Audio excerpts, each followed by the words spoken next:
As Turkey's air and ground assault into northern Syria continued on Saturday, smoke once again filled the air across the Turkish-Syrian border. Turkey's defense ministry announced it had seized control of the Syrian town of al-Ain from the Syrian Kurdish group, the YPG, which Ankara considers a terrorist organization.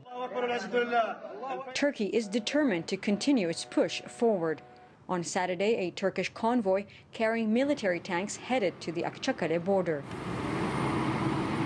Over 70,000 people have been displaced inside Syria, according to the United Nations officials. Meanwhile, Turkey's border towns have been facing daily attacks as well. Mortar shells and rockets have hit the border towns of Akçakale, Nusaybin and Ceylanpınar in Turkey. Despite having suffered losses, Turkish locals in border towns remain defiant. We support Turkish President Erdogan and Turkey until the very end. We have no concern. We still walk around town like there is no fire, like there's no war. Turkey is not afraid of anyone.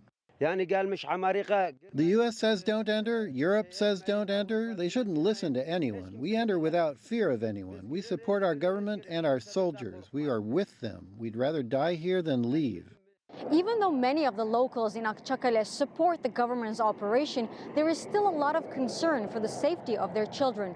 Schools in several border towns in Turkey, including this one, were shut down for the first 3 days of the operation. Our children are scared. These are bombs dropping at the end of the day, from their side and ours as well. We have sent our children away to the city center, to our relatives.